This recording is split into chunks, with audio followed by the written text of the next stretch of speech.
कैसा अद्भुत रूप है।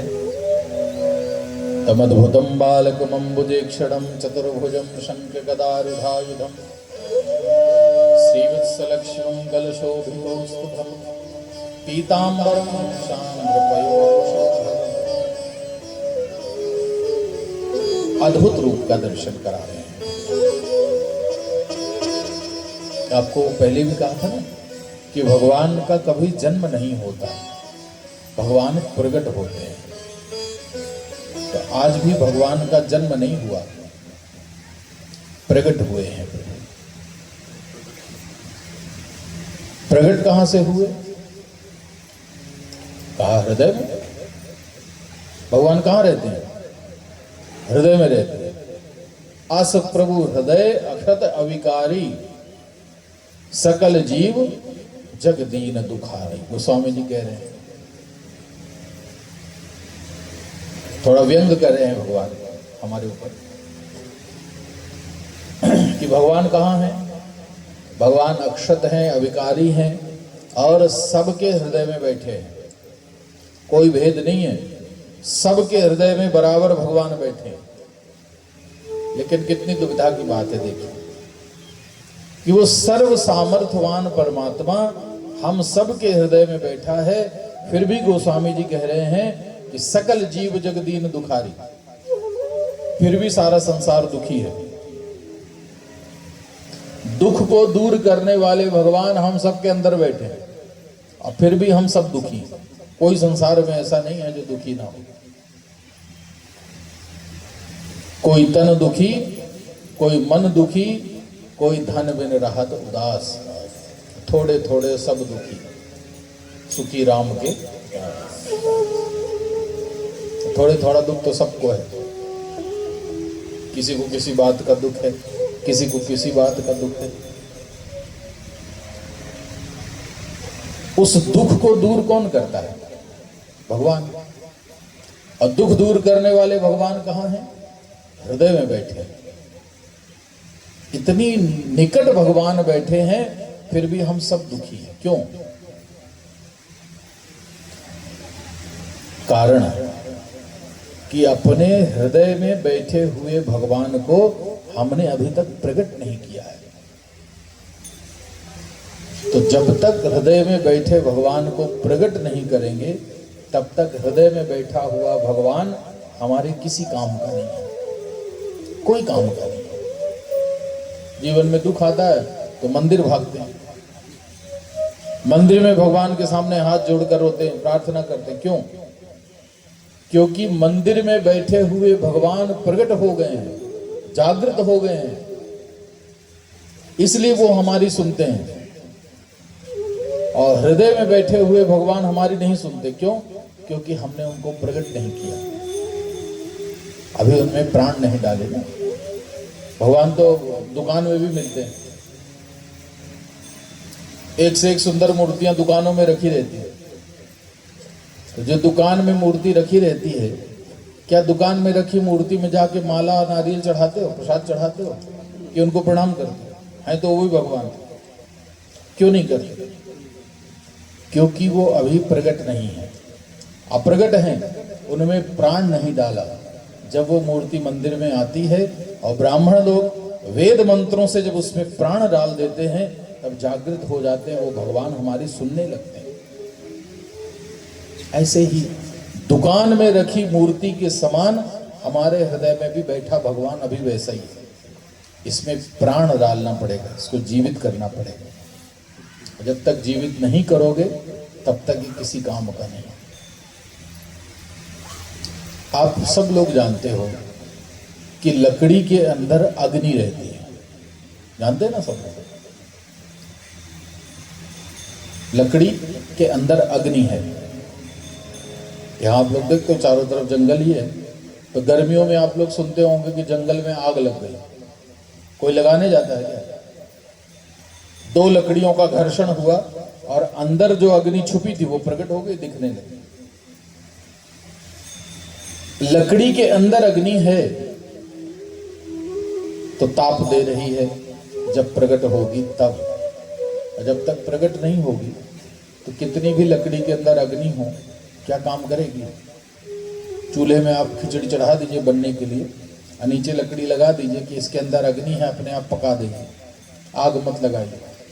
100 साल तक खिचड़ी चढ़ी रहेगी, पकेगी नहीं। क्यों? क्योंकि अंदर जो छिपी है वो प्रकट नहीं हो रही। ऐसे ही अंदर हमारे सबके भगवान हैं,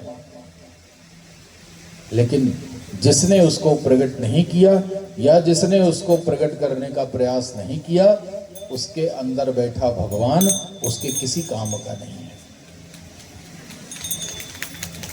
उसी भगवान को प्रकट कर लिया किसने? कौशल्या ने। जितने अंदर भगवान हमारे हैं उतने कौशल्या के भी, लेकिन अंतर इतना है कि कौशल्या जी ने उनको प्रकट कर लिया, देवकी ने उनको प्रकट कर लिया है। अद्भुत रूप में भगवान प्रकट हुए हैं। चतुर्भुजम शंख गदायुधम। भैया थोड़ा माइक ठीक कर दिया, थोड़ा आवाज भी कर दो, थोड़ा इको भी डाल दो। क्यों इतना कंजूसी करते हो भाई? क्या मिलेगा?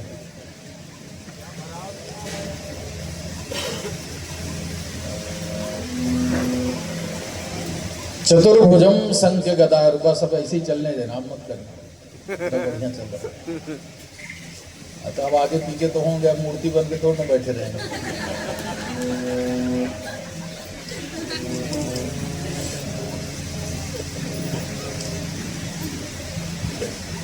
चतुर्भुजम शंख गदारुधायुधम, चार चार हाथ शंख चक्र गदा पद्म लिए हुए अद्भुत स्वरूप में भगवान प्रकट हो गए देवकी वसुदेव के सामने। दोनों ने भगवान के स्वरूप को देखा, प्रणाम किया। वसुदेव जी तो ज्ञानी हैं, ज्ञान की दृष्टि से भगवान को देखा, हाथ जोड़ करके कहा, विदितोऽसि भवान साक्षात। हे प्रभु, आप तो प्रकृति से परे साक्षात परम पुरुष परमात्मा है। केवलानुभवानंद स्वरूप है सर्वबुद्धि। आप प्रकृति से परे हैं, परम पुरुष परमात्मा हैं। आपको जानने का तरीका केवल एक है, अनुभव के द्वारा जाना जा सकता है। केवल अनुभव गम्य है भगवान। भगवान को अनुभव किया जा सकता है, उनको बोला नहीं जा सकता। अभी आपको कहा था, वाणी से उनका वर्णन नहीं कर सकते, केवल अनुभव करते हैं। कैसे? मुंह का स्वाद अनुभव। किसी गूंगे को, गूंगा व्यक्ति हो जो बोल नहीं पाता हो, उसको बढ़िया अच्छा श्रेष्ठ क्वालिटी का मीठा खिला दिया, बहुत बढ़िया मिठाई खिला दिया। अब मिठाई खिलाने के बाद उससे पूछो कैसी थी, बोल पाएगा? तो वाणी नहीं तो क्या बोले। ऐसे ही भगवान को अनुभव तो कर सकते हैं, लेकिन भगवान कैसे हैं ये हम बोल नहीं सकते, बता नहीं सकते। प्रणाम करता हूं प्रभु आपको। देवकी ने देखा, उसने भी भगवान के स्वरूप का अनुभव किया, प्रणाम किया। रूपम यत्प्राहुरव्यक्तमात्रं ब्रह्म ज्योति निर्गुणम निर्विकारम सत्ता मात्रम निर्विशेषम निरीहं सतम साक्षात विष्णुरध्यात्म दीपः। आप तो निर्गुण हैं, निराकार हैं, निर्विकल्प हैं, निरीह हैं प्रभु। आप आध्यात्म के दीप हैं। आपकी कृपा के बिना आध्यात्मिक प्रकाश जीवन में नहीं हो सकता। एक शब्द में कहूं तो आप ही विष्णु हैं। मैं आपको प्रणाम करता हूं। भगवान हंसे दोनों की बातों को सुन करके। उपजा जब ज्ञाना प्रभु मुस्काना। ज्ञानियों की बात सुन करके प्रभु मुस्कुराते हैं। कौशल्या जी ने स्तुति की तो हम मुस्कुराने लगे। ब्रह्मांड निकाया निर्मित माया रोम रोम प्रतिवेद कहें। कौशल्या जी ने कहा, प्रभु आप तो विराट हैं, रोम रोम में ब्रह्मांड जिसके समाया हुआ है, ऐसे आप सर्व सामर्थ्यवान हैं, प्रणाम करती हूँ। सुना भगवान ने तो हंसने लगे। देवकी वसुदेव ने जब भगवान के विशिष्ट स्वरूप का वर्णन किया, हंसने लगे। हमने सोचा था कि हम आएंगे और तुम्हें अपने स्वरूप का वर्णन करेंगे, लेकिन तुम दोनों तो पहले से ही हमको जानते हो। ठीक है, पर जो नहीं जानते हो वो बता देता हूं। कही कथा सुहाई मात हो जाए, यही प्रकार सुत प्रेम है। भगवान ने कहा जो नहीं जानते हो वो सुनो।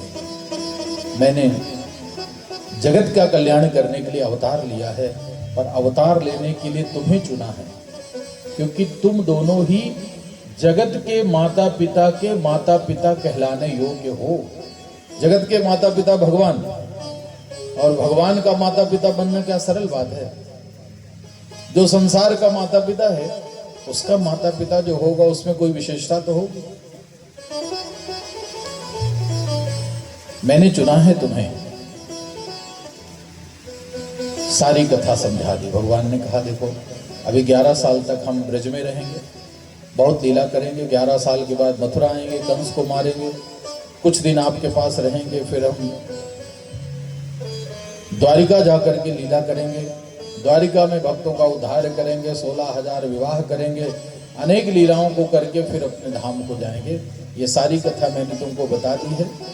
जन्म के पहले ही दिन भगवान ने देवकी वसुदेव को और उधर कौशल्या को अपनी सब कथा सुना दी थी कि देखो मोहित मत होना, हम लीला करने आए हैं, हमें अपना बेटा मान लेना, पर बेटा मान के मोहित मत हो जाना। बेटा बन करके लीला करूंगा, बेटा हूं नहीं। अभी आप मुझे गोकुल पहुंचा दीजिए।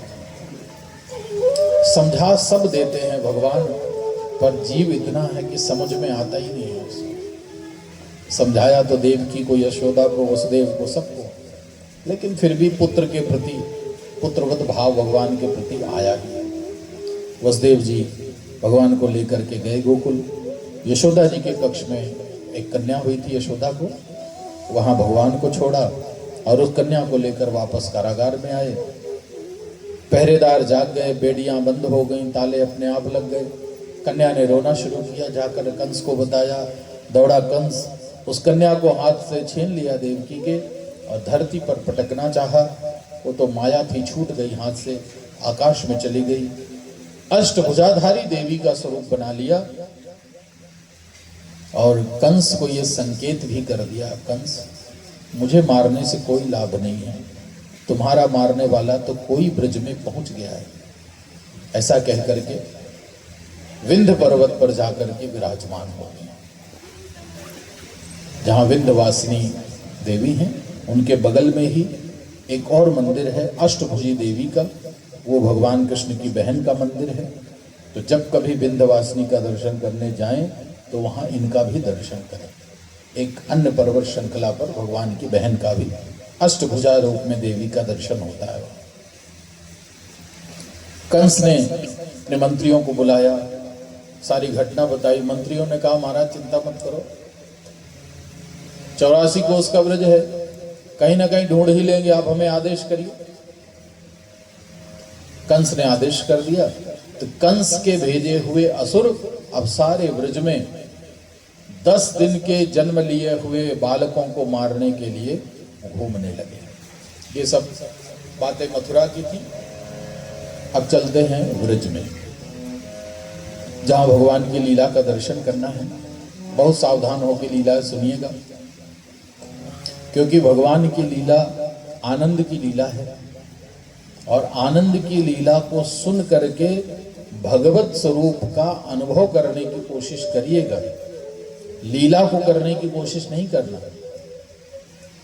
अनुभव करना बस, क्योंकि भगवान की लीलाएं करने योग्य नहीं है।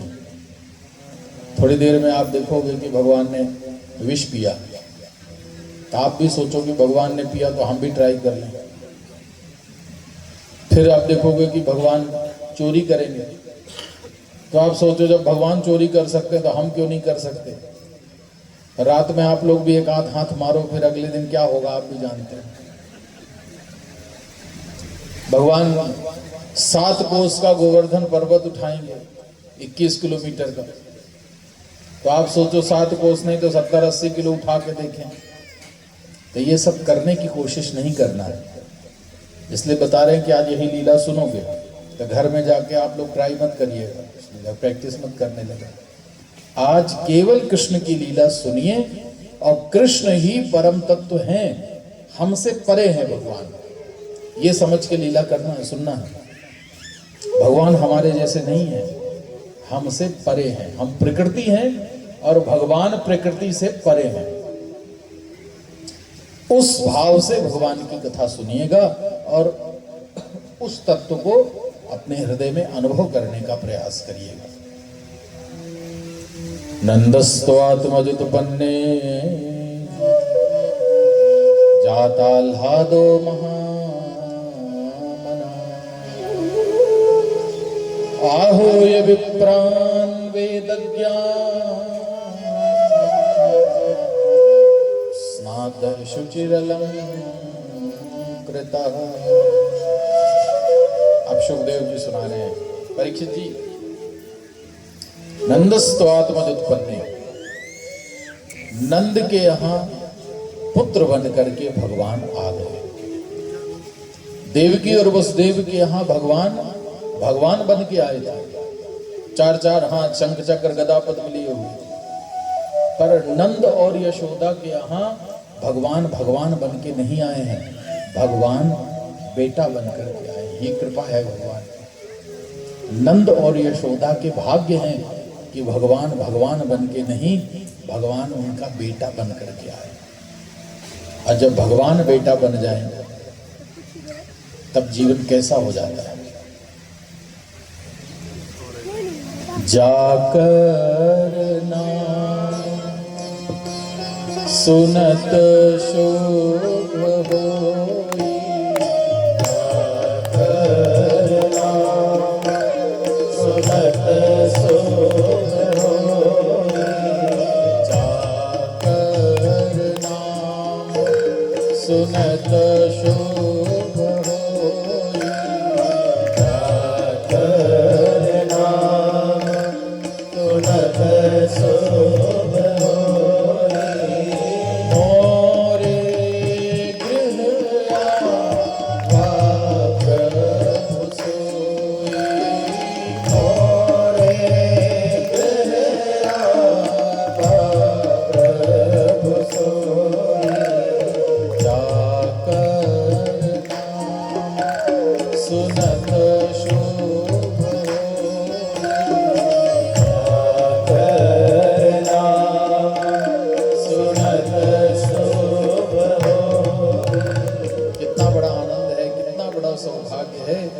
कि दशरथ जी कह रहे हैं कि जिसका नाम सुनने मात्र से जीवन मंगलमय हो जाता है, आज वही भगवान मेरे घर में मेरा बेटा बन करके आ गए।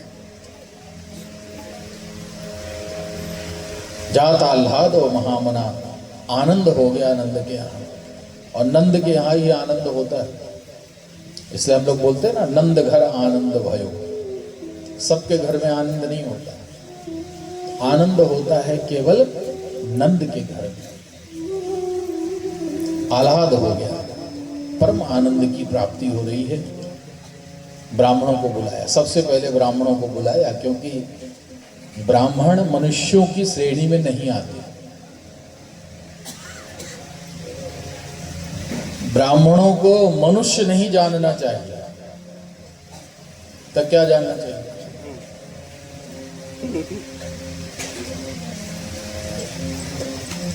बंदौ प्रथम महीसुर चरणा,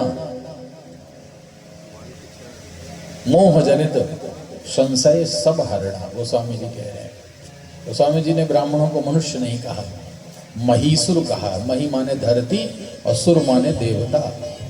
ब्राह्मण इस धरती के देवता हैं,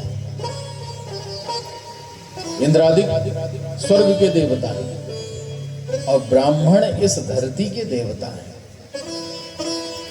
वो मनुष्यों की श्रेणी में नहीं आ रहे। इसलिए नंद बाबा ने जब परम आनंद का अनुभव किया तो सबसे पहले रिश्तेदारों को नहीं बुलाया, सबसे पहला फोन रिश्तेदारों को नहीं किया, सबसे पहले बुलाया आहूय विप्रान।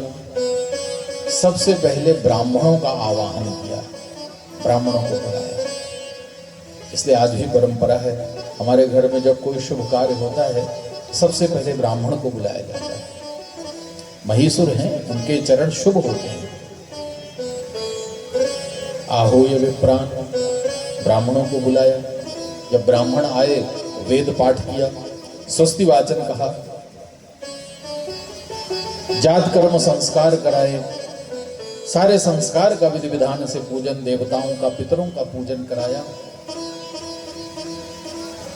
उसके बाद प्रसन्न होकर के इन ब्राह्मणों पर नंद बाबा ने उनको दान दिया है। इतना दान दिया कि धेनुनाम नेते प्रादप्रेभ्यो समलंकृते,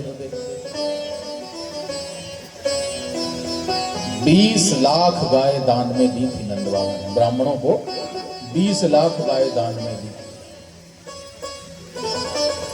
गाय भी कैसी?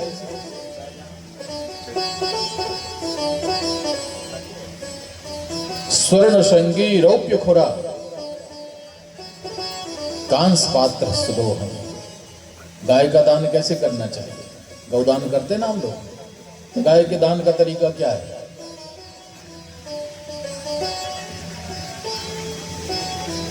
विप्रेभ्यो समलंकृते, अलंकृत करके गौदान करना चाहिए। गायों का अलंकार करके, ऐसे नहीं दे देने चाहिए। बेटी का ब्याह करते ना आप लोग, तब बेटी को जब भेजते हो तो कितना अलंकार करके भेजते हो। उसको बढ़िया सोने का हार भी बनवाते हो, कान में बढ़िया बड़े बड़े आभूषण देते हो, हाथ पूरा मढ़ देते हो सोने से। ऐसे ही जब गाय का दान करो तो ऐसे ही करना चाहिए। स्वर्ण संग, उसकी सींग सोने से मढ़नी चाहिए। जब गौदान करें तो गायों की सींग सोने से मढ़ देनी चाहिए। अब किसी किसी गाय की सींग 2-2 फीट की होती है, तब क्या करें? छोटी छोटी सींग बनवा करके उसके नोक में कम से कम लगा दीजिए। उसका जो श्रृंग का हिस्सा है, गाय की सींग का ऊपर का जो हिस्सा होता है, यदि नहीं है सामर्थ्य तो गाय के सींग के ऊपर का हिस्सा सोने से मढ़ दीजिए। और उसके खुर, रौप्य खुरा, उसके खुरों को चांदी से मढ़िए। और दोहन करने के लिए कांस का पात्र देना चाहिए। गौदान करते समय ये 3 चीजें बहुत जरूरी होती हैं।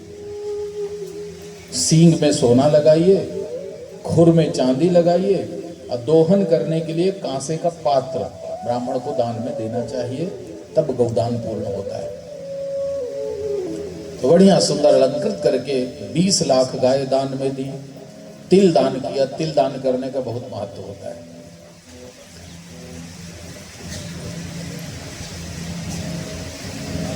सोने चांदी से भर भर के कलश, अनेक प्रकार के वस्त्र, इतना दान किया नंद बाबा ने कि ब्राह्मण उस दान को प्राप्त करके बड़े आनंदित हो गए। ऐसा तो मानस में लिखा है कि ब्राह्मणों को दान बहुत दिया दशरथ जी ने, और सारा दान लिया ब्राह्मणों ने, लेकिन ब्राह्मणों ने जो दान पाया उसको भी अपने पास नहीं रखा। ब्राह्मणों ने जो पाया उसको भी उन्होंने दान कर दिया। इतना अद्भुत भाव था, इतना दान का भाव था कि ब्राह्मण उस दान की प्राप्त की हुई वस्तुओं को लेकर के जा रहे थे।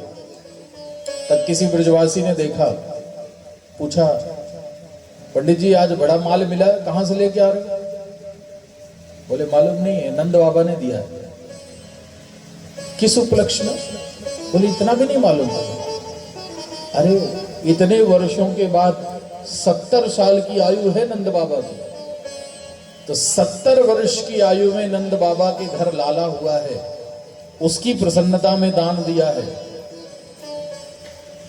एक ने सुना, एक ने जाकर दूसरे को बताया, दूसरे ने जाकर तीसरे, क्योंकि उस समय इतनी सुविधा नहीं थी ना कि एक बात पता हो, बस मोबाइल में एक मैसेज डालो वायरल हो जाता है।